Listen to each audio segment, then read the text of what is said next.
I praise and thank God for another opportunity that He had allowed me to share with you His Word, no? A message that I believe was prepared by the Lord, not just to BCI, but of course to everyone who is watching right now for our online Sunday service. And I'm thankful to God that with this message, I believe it's just right time to once again, with the event that is going on around, as you can see, a lot of things that is happening around that is in accordance to what the Word of God is telling right now, that there will be perilous times in the last days, as you can see right now. Right? Na may mga calamities, as you can see. Just recently, we have heard or we have seen in the news about those different earthquakes happening around the globe. Even on the time na may mga other calamities such as floods. It's not just an ordinary floods, but it's really a heavy floods, no? Na it strikes different parts of the world. And if you can also notice, there are also different parts of the world that is struggling right now with starvation because of this change of, ang tawag nito? Calamity change, no? No? Change of calamity. Change of climate, sorry.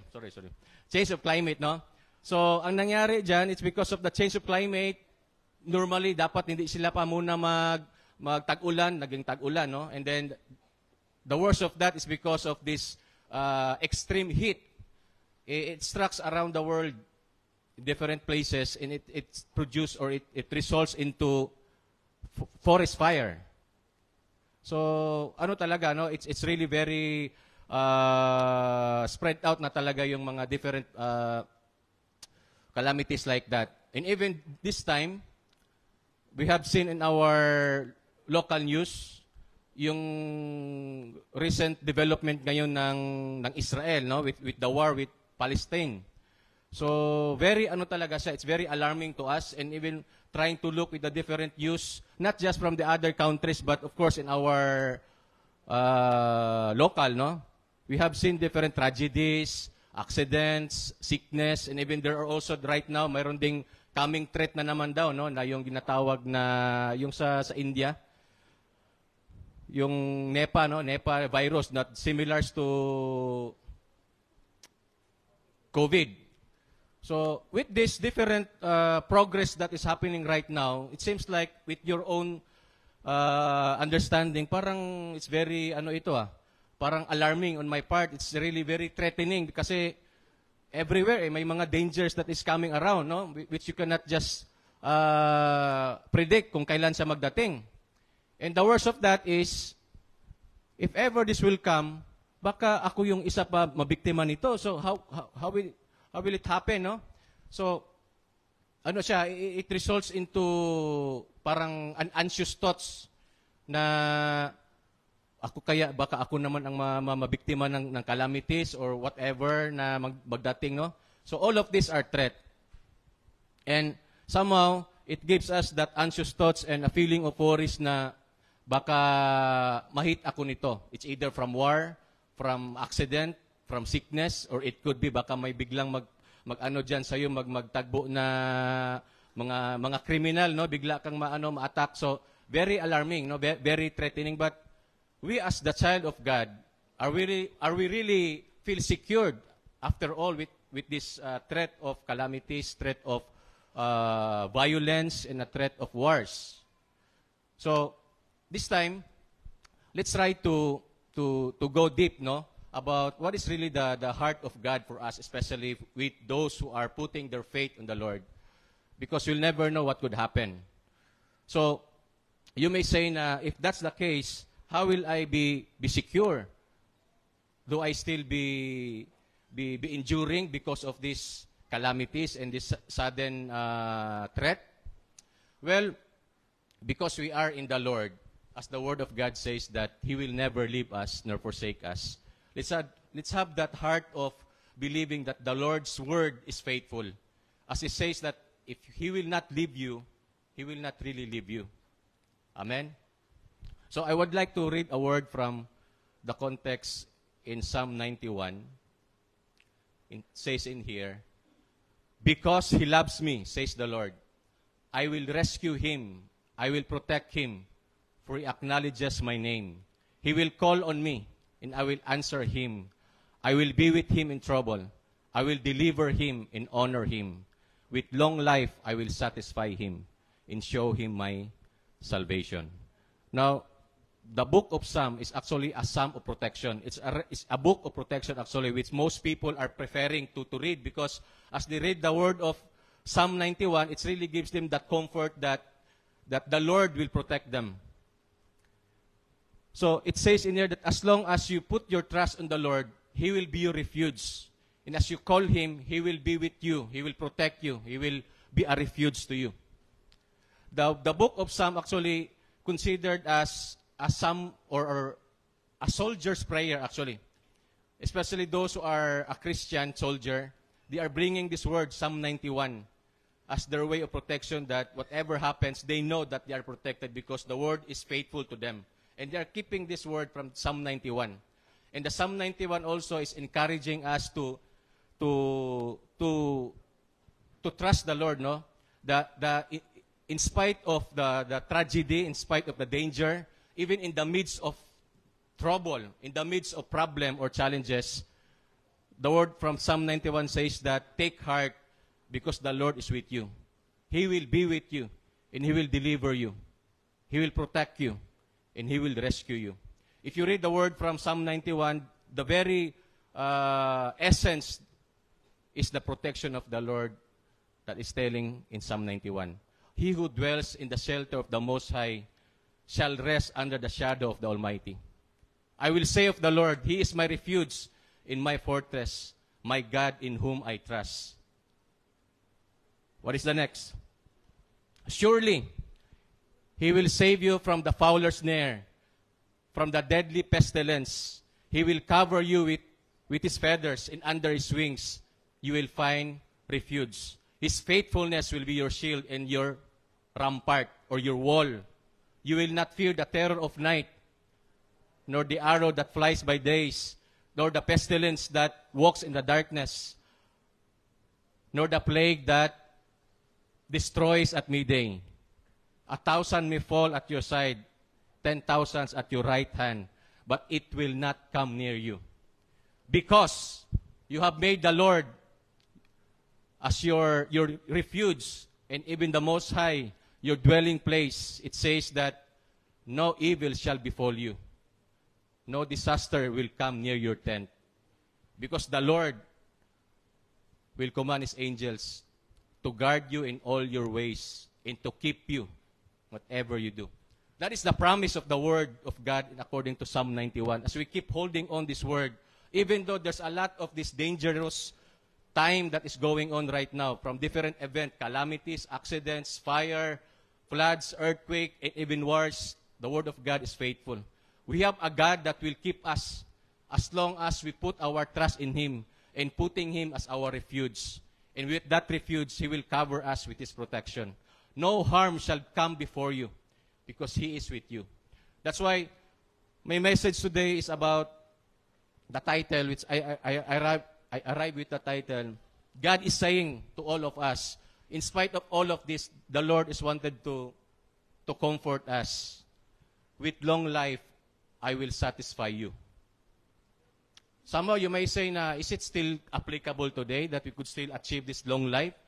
Knowing that there's a lot of these different factors that could lead us into a shortage of time. But later you will realize that what is exactly the Word of God telling about long life. Is it really a literal long life that we are understanding? The more that we will understand this, the more we will appreciate how the Lord's heart is for us. Amen? So, let us start with this one. To give us a background, let us start with 1 Corinthians 10, verse 32. It says in here that give no offense either to Jews, Greeks, or to the church of God. Now, just to give an idea, if you are reading the Word of God, actually there are three groups of people. When God looked to the world, He sees three different groups of people, actually. The Jews, the Gentiles, and those who are in the church of God. And where are we? we are in the church of God, composed of Jews and Gentiles. But this is a separate group that composed of Gentiles and Jews, but this is a church of God. Now, there are portions of scriptures that when you read, kasi ang iba kasi when they are reading the Word of God or the scriptures, they are trying to put themselves as one of that being said by that word, which actually it's not. You try to check first if this word is really intended for you. Are you the audience of this word that the Lord is telling? Is it for the Jews? Is it for the Gentiles? Or is it really been for the church? And because we are now in Christ, we are the church. So you have to check, is this being mentioned to me as part of the church, or is it for the Jews, or is it for the Gentiles? Now, the long time ago with the Jews, God has given them that covenant. As long as they obey the covenant, blessings will be upon them. The promises will be given to them. But you know what is the condition of those who are Jews? They have not really fully fulfilled that commandment of the Lord. That's why they failed to receive all of the promises of the Lord in the Old Covenant, for example. But there are some portions of the scriptures that this time, as long as it is a promise and a blessing, because we are the church of God, we can claim that promises and blessings, even it was been mentioned for the Jews. Why?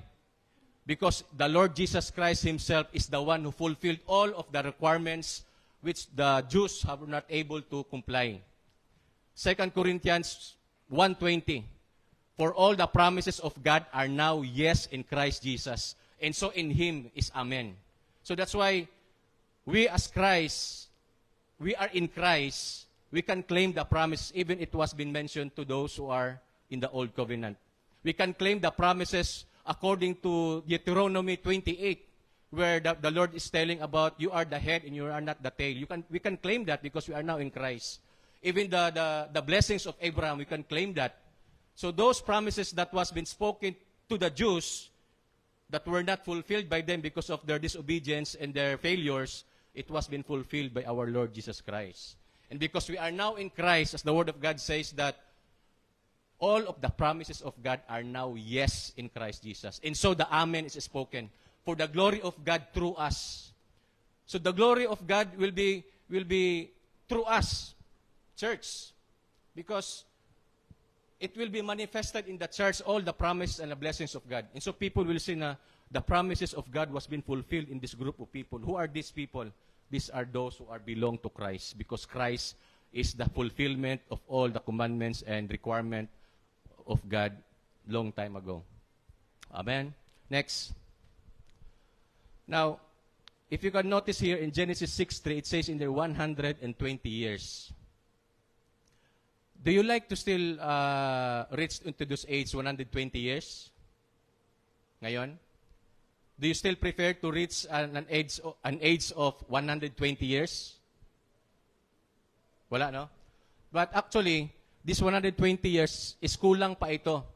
Because really the hearts of God, or the heart of God, is actually more than this 120 years. Though it claims in this word that His days shall be 120 years, it's actually during that time that the Lord has put a sentence of judgment to those who are disobedience to His law or to His will, no? So He have that sentence of only 120 years. But actually, before this i-declare ni God, you can notice about the year where Adam lives. Adam lives to be, who among you here knows the age of Adam before he died? He lives to be 930 years old. And then Eve. Si Eve naman is no record about the age of Eve, but it's because Adam was with him. So it assumes that it could be, she also have that kind of lifespan, no? 900. So it follows with Seth, 912, Noah, 950. And the very old man in the record of history of the Bible is Methuselah, which is 969 years old. But when God sentenced the humanity because of sin, He only gave them up to 120 years maximum because of the sentence of judgment dahil sa disobedience and ng will niya, no? Next. Okay. Now, for our current time, we already have accepted to the fact that usually ang tao will just reach only up to 70 years old. The days of our lives are 70 years, and if by reason, strength, they are 80 years.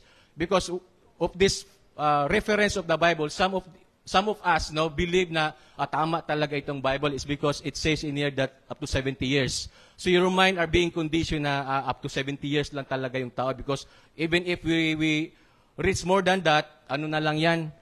Labor and sorrow na lang. So we are being conditioned of a mind na hanggang 70 na lang yung pinaka-maximum ko na lifespan. And so because of that, yung mga naka-reach na ng age 60 plus, sino na bang mga 60 plus dito? If you won't mind. Uy, malapit na. Up to 70 na lang daw eh. So you might be thinking ba na paano na ito? Ilang years na lang ito kasi according to the Bible, up to 70 years ang tapos kung maglampas pa, sorrow at saka ano na lang yan? Labor. It's better siguro na lang ito, no? Magpahulay na lang. Parang ganun ba, no? But is that really the heart of God? You have to understand exactly about this verse. Is it really for us? Have you noticed, is it really for us or not? Because once we read this word, and then we try to understand na siguro talagang ito yung sabi ni Word of God na we are only up to 70 years old. And so you have that mind conditioning now that you will only reach 70 years old. And before you reach that 70 years old, there could already be a struggle going on in your life. But take note, Psalm 90. Psalm 90 is in sandwich between these two verses. Why it arrives into this? Bakit siya nagsabi dyan na naging 70 years na lang in up to 80 years? Because if you notice, sa taas niyan, sa verse 9, please, for all our days have passed away in your wrath. We finish our years like a sigh. Hay, kapoy. Like that, no? Then by sandwich naka 11, who knows the power of your anger? For as the fear of you is your wrath. So it's the anger of God that leads them to the sentence na hanggang 70 years old na lang sila. Those Israelites, no? Because of their disobedience. It's actually the anger of God that leads them to the sentence na they will only be given up to 70 years old na lang sila. Kung maglampas man sila, it's already a sorrow in labor to them. So in other words, Psalm 90, if you really have to dig deeper, it's not really applicable to us. Amen? Do you agree? That the Psalm 90 could not be applicable, and it's not applicable to us because we are not Jews. We are from the church. And there are promises of God that was already been fulfilled by Christ and are now yes in Christ Jesus because we are now in Christ. So this could not be applicable to us. Now, if you are believing that your lifespan could only be up to 70, the truth tells that because you are in Christ, you must not believe on that. If you are still living 60 plus, going 70, have the life of joy and believing that God could give you more satisfaction of long life because it's not really for us, the Psalm 90. Next. Now, in the new covenant, God is no longer angry. Next. Now, Isaiah 54 verse 9, it says in here that, I would not be angry with you, nor rebuke you. Why does the Lord tells that? Kasi, if you are to realize the history or background of Isaiah, Isaiah is prophetic word kasi yan prophesying about the coming Messiah that will be suffering, no? To pay the penalty for our sins. Yan yung book of Isaiah. If you read the book of Isaiah, it really tells about the Messiah who will pay the penalty of our sins. And He will suffer for our sins. And because He suffered, He will pay the price. And so that will appease the anger of God. Before Isaiah 54, Isaiah 53. Are you familiar with Isaiah 53? He was wounded because of our transgressions. He was bruised because of our iniquities. The chastisement of our peace was upon Him. And by His stripes, we are healed. So in other words, it's the Lord's suffering that brought us into peace, that leads us to appeasing the anger of God. That's why, pagdating sa Isaiah 54 verse 9, because it was already fulfilled by the Messiah, it was prophesied by the prophet Isaiah, so I have sworn that I would not be angry with you, nor rebuke you. So the reason why those of old age or of old covenant, they received that sentence of only 70 years old because the Lord's anger was upon them. But because of our Lord's death, His suffering, He appeases the anger of God Almighty. And so this time, it says that I would not be angry with you nor rebuke you. So it's not applicable to us, the Psalm 90. Are you excited? Are you happy? Are you happy that even though you are the age of 60, you can still strive, or you can still desire na I still wanted to live for more?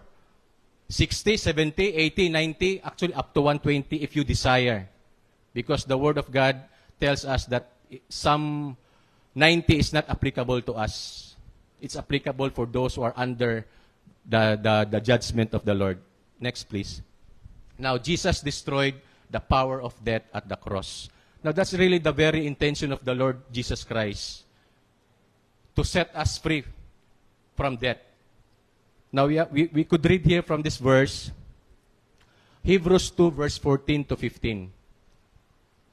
For only as human being could He die, and only by dying could He break the power of the devil, who had the power of death.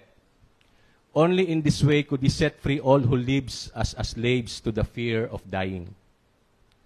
The fear of our Lord brought us freedom from the fear of death. Now, there are other factors that give us that different causes of fear.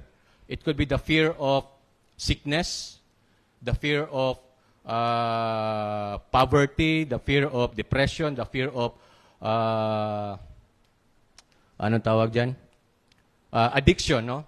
And it leads, all of this is actually the very cause or root of all fear is actually the fear of dying. What's the reason why you fear of sickness? Because you fear to die. Isn't it? Because if you are not fearful of dying, then why are you fearful of getting sick?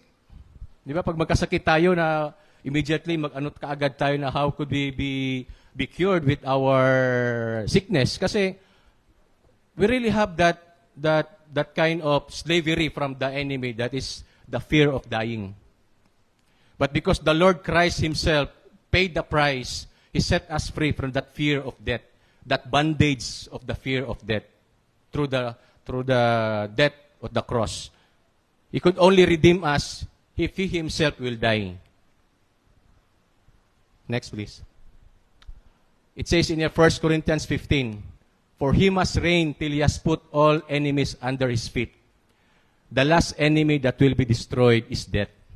So it tells in here that we have to be joyful this time. Take courage. Because actually, when the Lord Christ has been risen from the dead, resurrected, He already have defeated all of the enemies of God. And all of the enemies are already under His feet. Now, under His feet implies that it's under His body. And the body of Christ is the church. And it's because we are the church, we are the body of Christ, then we must have to be courageous in considering that the enemy of the Lord are already being under our feet. Sickness is under our feet. Poverty is under our feet. Addiction is under our feet. So what's the reasons why we are still in bondage of these enemies when it says that all enemies are under His feet? But there's only just one. Although the one thing that will be totally be destroyed, death, it will happen in the day of our bodily redemption. And what is that? It will be during the rapture. Do you believe about the rapture? That the bodily redemption will be fulfilled by the Lord during the rapture. all of the promise of God has been fulfilled by Christ. And all of the enemies of the Lord are already under His feet. Sickness, poverty, addiction, depression. So there is no way that you could not conquer all of these enemies because it is already under all His feet. But there is this one enemy that's soon to be destroyed totally. Because once the Lord will give us that bodily redemption, a renewed body, and that is the time that death no longer has hold on us. At the day of the rapture will give us that mortal body that will never decay, will never go into sickness. And because we are no longer into that decay of sickness and whatever factors that causes us to grow in age, death has no longer hold on us. In other words, death has already been conquered. Where your death, or where is the victory of death? Where, O death, is your sting? The sting of death is sin. And the strength of sin is the law. But thanks be to God, through our Lord Jesus Christ, He has given us the victory because of what He has done. Now, the rapture, if you have an idea about the rapture, we believe that's our hope of redemption. After all of this chaos and sufferings around the world, that is actually our very hope that we could achieve. When our Lord Jesus Christ already have established His church on the time that He was here, during the time that He walks here on earth, when He resurrected, it shows to the enemy that He already had conquered death because He had risen from the dead. And after He had risen from the dead, His disciples have witnessed it. The disciples know how the Lord has been risen. And as the Lord has been risen, He ascended back to the place where He should be. But during that time that He was been ascended, before it, He said to His disciples, "Take heart, I will go back and prepare a place for you. I will go and prepare a place for you. And when I come back, I will take you to be with me where I am." So that's the promise that the Lord have told to the disciples before He ascended back to heaven. He gave the promise, "Don't worry, take heart. I will go, but I will prepare a place there for you. But while you are waiting for me, just take heart. I'll give you a provision so that while waiting for me, you will not be harmed. You will continue in your faith, in your journey in faith with me. But take heart, for I will come back." That is the rapture. That is the promise of the Lord that we are keep holding on. And before that comes, we are still here, living in that challenges moment. But the Lord's promise is that He will come back. And that is the rapture. Next. Now, it says in here, during the rapture, when the perishable has been clothed with the imperishable, and the mortal with immortality, then the saying that is written will come true. Death has been swallowed up in victory. So during the rapture, it is actually the fulfillment of the Lord's promise to us that He will conquer totally the death. Because as the Lord has given us this mortal body, imperishable body, there's no need for us to be worried about sickness, decay, or whatever pain that going through. We will have this glorified body. We will have this renewed body. And it's so exciting for everyone that whatever happens, because the Lord's promise is true, it will really be fulfilled. And that will be fulfilled during the rapture. And it's very exciting that on that time, from being a corruptible body, will be changed into incorruptible, imperishable body. While we are still here on earth, we are still decaying. And sometimes, we desire to have a youthful look. Kaya nga, manotice natin, it's very trending right now itong ginatawag na photo lab. How we desire to achieve this kind of enhancement version of ourselves. Oh, it's so good pala na when I have this kind of version look, ang ganda ko pala, no? Wow. And then yung iba naman, wow, ang so handsome pala ako pag ito yung forma ko. So because it was been trending, Nag-post lahat doon, ito pala. So, yung iba naman, so amazed, ang ganda pala ni pag ito yung version niya, ang ganda niya, no? Or ang pugi niya, ganyan-ganyan, no? And we desire with that, no? A wishful thinking na sana ganito tayo. How I wish, no? Parang ganon. Sana all, yung mga ganon na mga thoughts. But you know what? I would like to share with you. Actually, I also have tried that. You know, actually, I have posted yung mga ka-FB friend ko na nakita niya siguro. So ako naman, for the sake na it's just fun, I put it.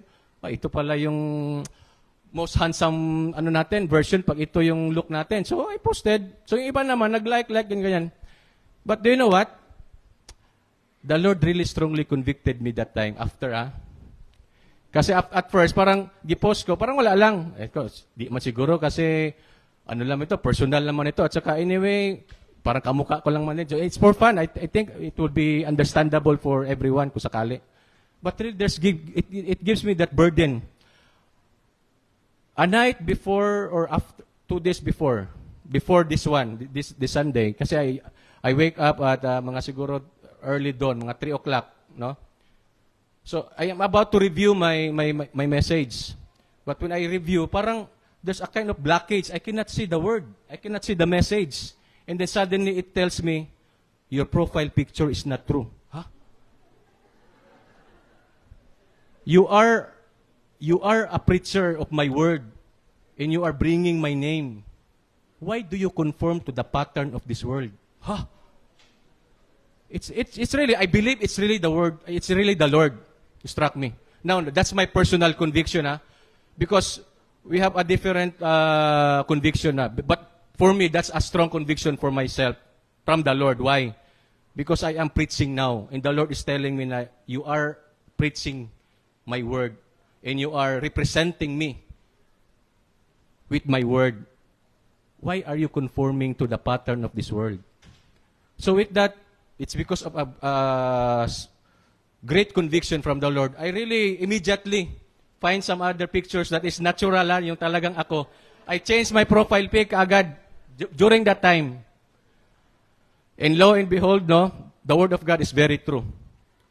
As long as you listen to His rebuke, He will pour out His Spirit on you and make His teachings known to you. According to the word of God in Proverbs 1:23. The wisdom of God speaks. If the wisdom of God speaks and He will rebuke you if you will not listen, it's really fearful. But if you listen to His rebuke, as the word of God says, I will pour out my Spirit on you and I will make my teachings known to you. You cannot fool God. This place, this is holy ground. The Lord knows your heart. And as you're speaking His word, the Lord knows if you are right with Him. That's why I am afraid. Because as I speak and as I preach the word of God, I know the Lord knows my heart. And during that time, as the Lord convicts me, I know that I should have to listen to His rebuke. And so thankful to God that after I have listened to His rebuke, I once again have seen the word. It gives me a clear view of His word. Because I fear, because once I speak in here, if the Lord close His word, no matter how many times you have made your preparation, you cannot do it.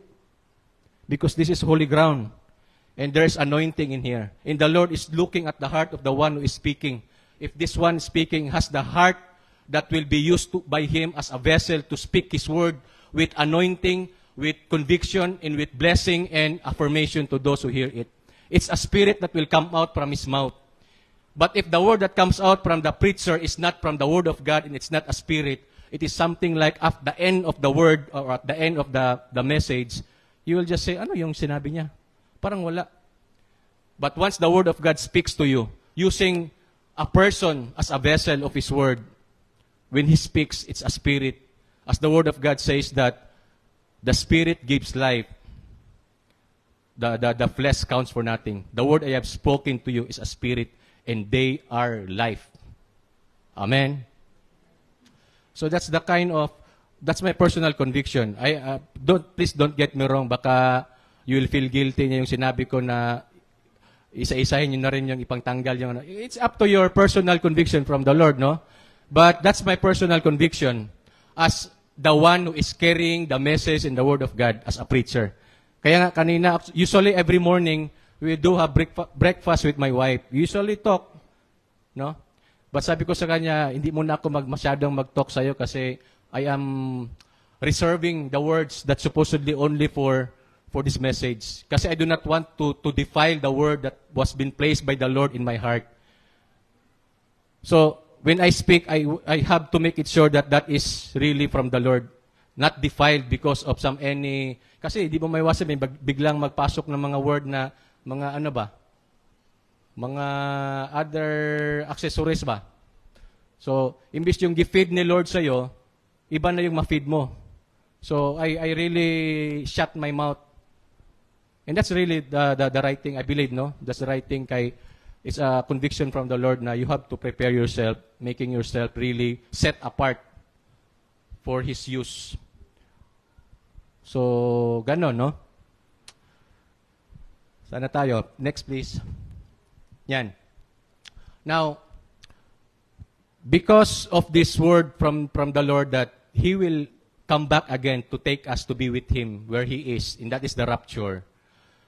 There are times we would say na how can we survive with all of these surroundings na puros naman ito, kagubot na, chaos, mayroong floods, mayroong calamities. Well, if you are believing that, are you believing that this generation is the generations where the Lord will soon return and we are one of those to be raptured? Are you believing on that? May mutuo. Mura di sila excited, Lord. So siguro gusto sila muli na lang una. But for me, no, personal, no, I am excited that I believe na this generation is the generation where the rapture will really soon take place. And as while we are waiting for that, how can we be sustained? Ingon diri man do in 1 Thessalonians 4, we who are alive and remain. Now, this speaks of power because how can you remain alive if you are sick? How can you remain alive if you are dying?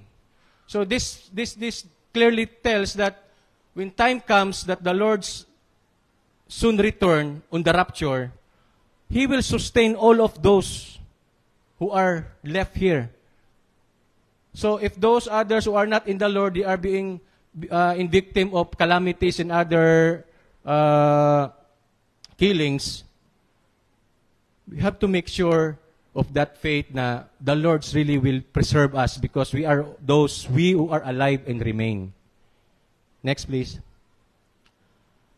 Okay, and the dead in Christ will rise first. Because yung mga nangamatay na sa una will be the one to be risen up first. And then we who are remaining alive will also be the one to be given with this glorified body. Now, fair lang lahat. Those who went ahead of us and those who are remain alive are be given a glorified body. But they will be given first to be raised up first with immortality. Then tayo naman sunod. Amen? Next. So same lang, no? So we who are alive and remain shall be caught up together. What do you prefer? Do you want to go ahead or do you want to be on the batch of rapture? So if you want to go ahead, you can enjoy the presence of the Lord there in that place, what we call paradise. But those people in paradise who went ahead of us, if you read Hebrews 11, nobody yet have received the promise of the Lord, the bodily redemption. Because even though they have went ahead of us, they do not have a body yet. They are just spirit. But on the time that the Lord will fulfill His promise to give us that glorified body, all of us will receive it. But they will be first. Then we who are remaining alive will also be given this immortal body. Are you excited about it? But where are you preparing? You want to go now with the Lord and enjoy paradise, or you want to be in the batch of rapture? So it's up to you. Okay? Next. Now, there will be Simeons will remain alive. What is this Simeon? Kasi in the book of, please, next verse. In the book of Luke, there is this one name, Simeon. And this Simeon is a just and devout, waiting for the consolation of Israel, and the Holy Spirit was upon him. And it had been revealed to him by the Holy Spirit that he would not see death before he had seen the Lord's Christ. Next. So he came by the Spirit into the temple. And when the parents brought in the child Jesus to do for him according to the custom of the law, he took him up in his arms and blessed God and said, Lord, now you are letting your servant depart in peace according to your word, for my eyes have seen your salvation. The very day of the rapture is the day of our bodily redemption. And before that time comes, we will remain alive. As we desire it from the Lord, Lord, I still wanted to stay here on earth because I want to fulfill that purpose and the works that you have assigned to me. Now, while I'm doing it, Lord God, while waiting for the coming rapture, let me fulfill it, Lord. Give me a refuge. Secure me, Lord God. Protect me from all harms, so that when time comes, even though you are growing in age, you will not in labor, you will not in suffering, because this word tells in Luke, this is an old man. He did not die. But while the consolation is being approaching, pagdating ni Christ, sa alam niya na ito na yung hinahanap ko, ito na yung ginahintay ko. Now, Lord, I am now ready to depart. So same as with that, when the rapture comes, there we could say na, Lord, this is it. This is what I've been waiting for. I can now depart in peace. But as we depart, that's a different story in the rapture, because we will be given a new body, a glorified body. Amen? Now, we might be saying na, kung di magyud itugot sa Ginoo na mamatay ta, di magyud ta mamatay ba? That's the kind of expression usually we believe, which is somehow true naman. And the sovereign will of God is, if He has the plan for you, is nothing will really harm you. But are we trying to dare God because of that belief na even if I fall down, I will not die because the angels will catch me up? So it's something like we are putting God into the test. Even though I'll drink a poison, it's all right. Anyway, if it's not really God's will for me to die, I will not die.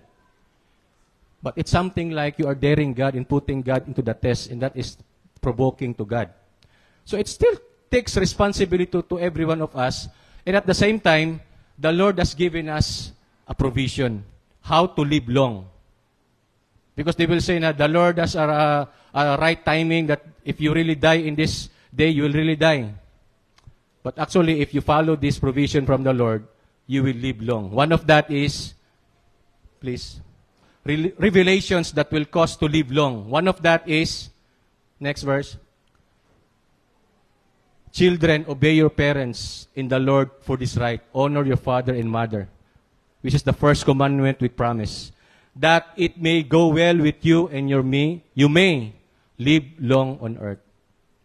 So this is for those who are children, that the Lord is telling you, if you want to live long, the one provision of the Lord God is honor your parent.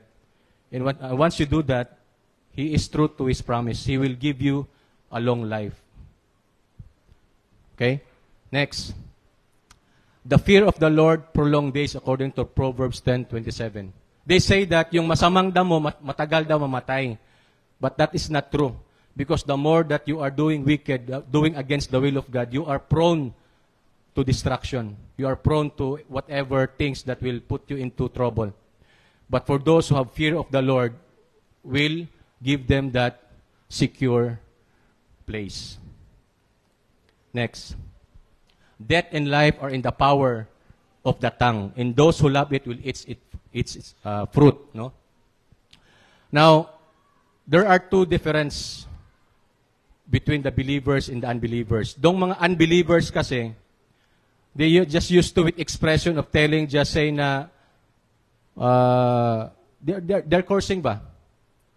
Na sana maano ka na maani ka na lang, or magkasakit ka unta, ano ba? So all of these cursing words will actually has power over those who are being spoken to. But tayo naman ng mga believers, we ought not to. But instead, let's release blessing. Let's release word of encouragement. Let's speak life. Because there is power in the word from the tongue. And as believers, are we to curse or are we to bless? And because the world are used to with cursing, tayo naman dito, we will bless. And that's a good thing about the culture of our church, BCI, because we are used with this culture of honoring and blessing. And let's continue it because we are being used by God to be a blessing in releasing words that will give us a blessing to those who hear na ginasabihan natin. Next, please. Then, accept what I say in the years of your life will be many. In other words, let's have to be, tawag nito, putting our faith in receiving to the Word of God. Every day, let's receive the Word of God by reading the Word and hearing the preaching of His Word. Because we as a spirit, we need to be fed with the Spirit. And the Spirit is the Word of God. If you are being fed with a lot of inputs from social media, inputs from your unbeliever friends who are just keep on telling cursing words, those are na ma-feed sa'yo. And you will realize later, parang nanghina ka. No? But every day, let us be fed with the Word of God. So it's important. Now, yung iba naman would say na, mahirapan kasi ako mag-understand ng Bible pag hindi ko masyadong maintindihan. It's just all right. Just read at a random. At a start. What is the very foundation? I used to with that before.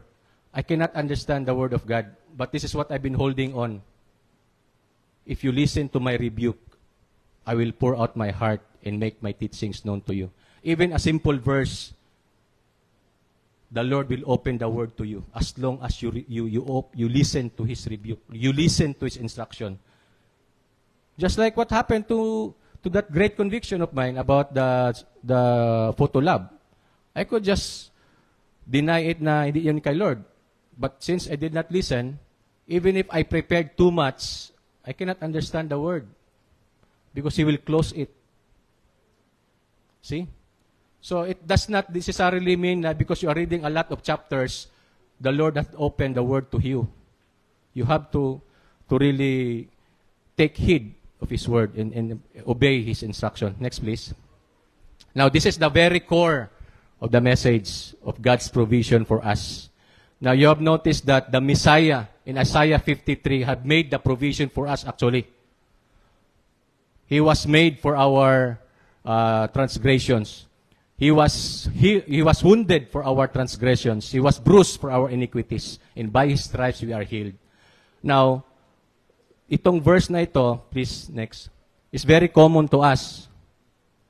Have you read this word already? Very common to us, right? For I received from the Lord that which I also delivered to you, that the Lord Jesus on the same night in which He was betrayed, took bread. And when He had given thanks, He broke it and said, Take it. This is my body, which is broken for you. Do this in remembrance of me. Okay? Notice, the Lord took bread, you take and eat.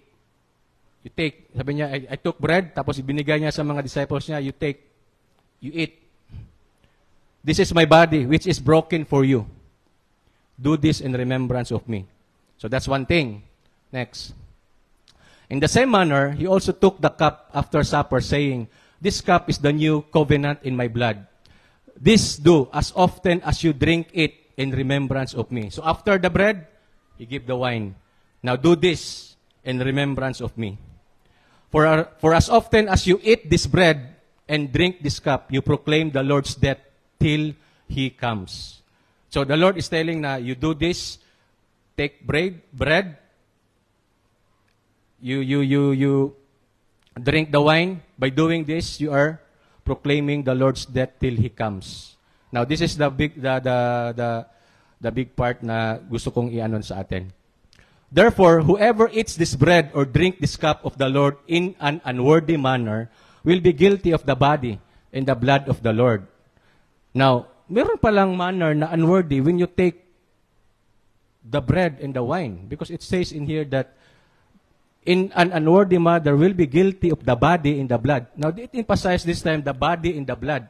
Now, once you eat or partake this one in an unworthy manner, you are guilty of the body and the blood. But let a man examine himself, and so let him eat of the bread and drink of the cup. Now, usually we understand, and there's no problem with this. we feel like, oh, I need to confess my sins now because it could be that I be unworthy because of partaking. Now that is right. There's no problem with it. But let's go deeper. What is really exactly the context telling us? If you read verse 17, there is the revelation how you are eating and drinking in an unworthy manner. If you look at the background of it, it's actually just like during that time of those early believers, they are gathering together to partake this Lord's Supper, as we say, no? So, if you imagine those old times, parang house church siya. So, ang nangyari doon, Apostle Paul did not praise them because the apostle told them that instead, I do not consider your Lord's Supper as Lord's Supper. It is not. Why? Because there is division among you. Well, why? Because it's like a division of those who are in the group of rich and those who are group of being poor or nothing. Ang nangyari doon that time is because they're supposedly be gathering to partake.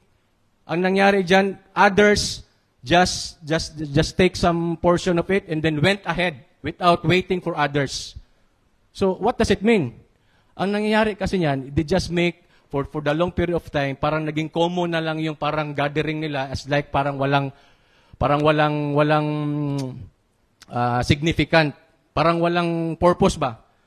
So, if you are to consider it in a current time right now, for example, if you are in a birthday gathering, di ba usually pag birthday, it's not just a simple eating of food na gihanda doon. There's really that one celebrant as a special. Tapos, you are to really participate on the celebration before ka magkuha ng pagkain and before ka maki-bring home, maki-celebrate ka muna doon. But what happened? Kumuha lang ng pagkain, umuwi na. Then, iniwanan na yung the rest. So, what is that? Do you understand about the significance of the Lord's Supper? Yun yung ginamin doon. By doing so, you are taking it unworthily. Why? Next. For he who eats and drinks in an unworthy manner, eats and drinks judgment to himself, not discerning the Lord's body. For this reason, many are weak and sick among you, and many sleep. What does it mean? Kasi yung ginawa nyo, doon muna ako sa example nila para mas madali maintindihan. Kasi during that time that you gathered together, supposedly, the Lord's Supper is where you're supposed to be gathered together as in to commemorate or in remembrance the Lord's death. Parang wala kang idea ano yung ginagawa mo. It's something like you are showing disrespectful to the body of the Lord's na supposedly dapat you are there to commemorate and celebrate the Lord's victory. How He has suffered from the death, pain from the cross. Parang wala lang sa'yo. Ang tagal naman mag-preach ng ano nito. Can I just take the element, mag-grocery pamanggod ko? It is as though as parang walang bearing sa'yo yung Lord's Supper because that is really the essence why we gathered together in celebration to partake because the Lord is telling us that by taking bread and drinking wine, as often as you do, you are proclaiming the Lord's death till He comes. Because He is coming back. And as is telling us that while waiting, do this in remembrance of me. Believe that what I did on the cross is the provision for your healing, for the provision of your forgiveness. Because as you come to the Lord, if you are feeling guilt because of your sin, the provision comes. The blood of Jesus is the forgiveness of your sins. Now, while you are coming, as you are feeling sick, you are feeling ill, the body that was been broken is for your healing. That is the very purpose. So the Lord's given us the provision. Before He comes, He already has given us the provision. So, children, while waiting for me, do this in remembrance of me. So you will have my provision. I already have paid the price. I made the victory for you. All of the enemies of the Lord are already under His feet. Sickness, disease, and whatever is that is under His feet. Now let's take opportunity about the Lord's provision for us. But what happened to those who do not understand? Parang they just take it lightly. Parang wala lang. They have not even considered how the Lord have suffered dun sa ano niya. Do you know why the Lord wanted to emphasize about His body? Because on the time that He was been crucified, kasi noon, yung animals kasi, to be offered, there should be a shedding of blood. Now, if that is the same manner with the Lord Christ, shedding of blood, yung instant laceration dito, patay ka agad. But it did not happen to our Lord. He emphasized His body. His body that was been smitten, that was been broken, that was been stricken. Those are the ways His blood was been shedding. Not the laceration, yung instant laceration, because the animal could not feel the pain. But the pain of our Lord Jesus Christ have suffered a long suffering. And it's because of that, He wanted to emphasize that this long suffering of mine, this body that I have suffered, that was been smitten on me, is for your healing. If you have diabetes, it's for your healing. If you have cancer, it's for your healing. So that's what the Lord's provision for us. But what happened to those who do not understand? They just disrespect it. Dali-dali lang sila, gusto sila mahawa dayon kay because they're doing something na they are not waiting for each other. We are supposed to be gathered together and celebrate in commemoration of that body in the blood of our Lord Jesus Christ. That is being unworthy. That is the way you are doing an unworthy manner in partaking the elements. Amen? Now, how can we achieve long life that will satisfy us? Actually, it's up to us. The Lord has given us the freedom. It's up to us. Now, it's not really a literal part of being a long life. Kailangan you will reach an age of 60, 70, 80, 100. It's up to you. Why?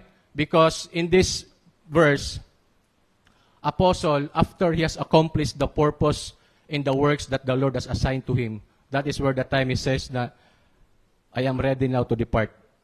So in other words, your satisfaction of long life is in accordance to your preference. If you think na as long as matapos na ako sa aking mission or sa ganito, I think I can go home now, Lord.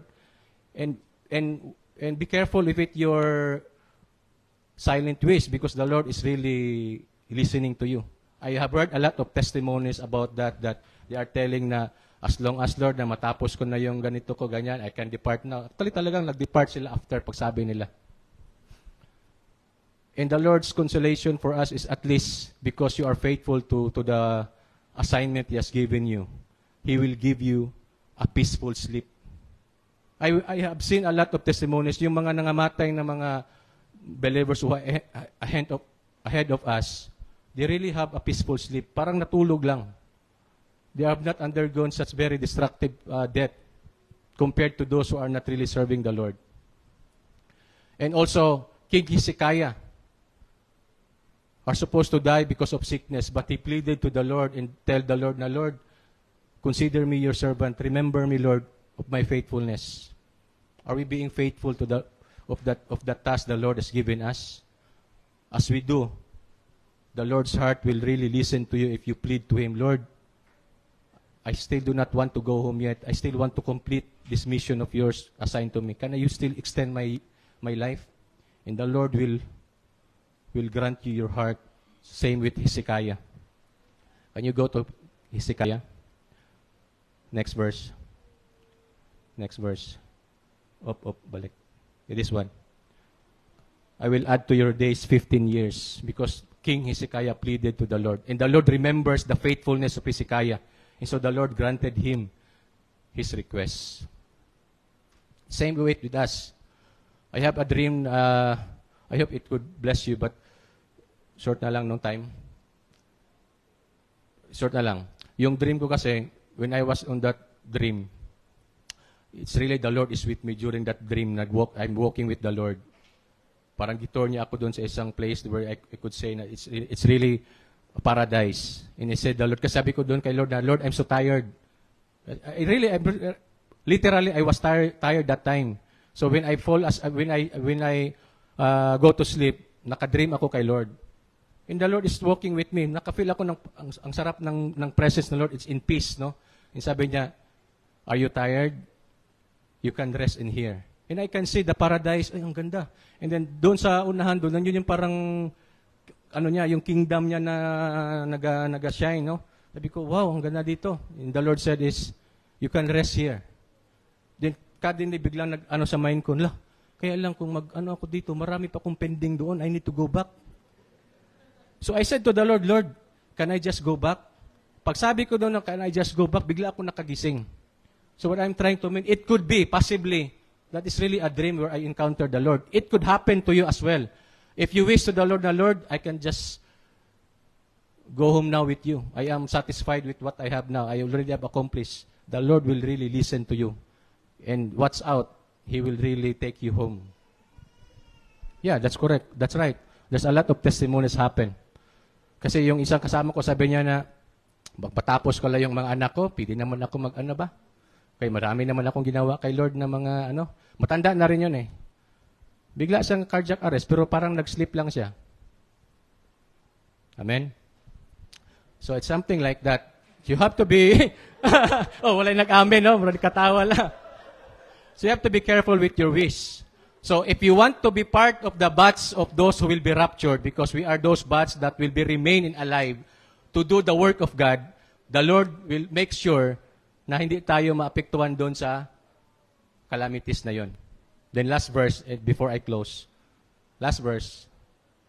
So to end up, to the conclusion, it says in here, with long life I will satisfy you. So to satisfy you is actually your own choice. And the Lord will honor and will respect whatever you desire. If you reach the age of 60, for you, that's your accomplishment, right? It's up to you. And the Lord will grant your desire. But if you think na you still wanted to stay, kasi si Apostle Paul, kahit anong beat sa kanya, stoning, hindi siya namatay. Because he has not yet accomplished the work of God. But only after he has accomplished the mission, that's the time he said, Lord, I can now depart. That's the time na nabihed siya. But actually, kung wala yun, hindi pa talaga mamatay si Apostle Paul. And show him my salvation. The Lord will show his salvation. The word salvation in Hebrew means Yeshua, which is the name of Jesus. If you call the name of Jesus, He is your salvation. Salvation from harm, salvation from sickness, from salvation from any trouble. Call upon His name, and you will be saved. And before I close in prayer, I want us to play this one, and let us reflect on the message that actually connects with our Messiah, the suffering Messiah, to pay for the penalty of our sins. And if you have a feeling of condition in your body right now, because the Lord's provision was been given to us for the church, ask the Lord, Lord, I want to be healed, and I declare that by your stripes I am healed. You may touch the parts of your body, or there could be anyone from your family or friends who would like to offer to the Lord in prayer. You talk to the Lord in spirit. Please.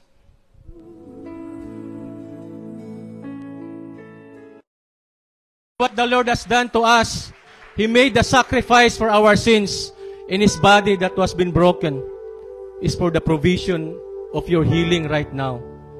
Do not believe the lies of the world that you will only reach into this age limit. If you desire to live long, because that is your joy in serving the Lord. The Lord is telling us from the message that we have heard, with long life I will satisfy you and show you my salvation. Your salvation is the name Yeshua, and His name is Jesus. Call upon the name of Yeshua, Jesus, and you shall receive the provision of healing. Whatever is your condition right now, it's either to you, to your loved one, to your family, or to your friend. Offer it to God.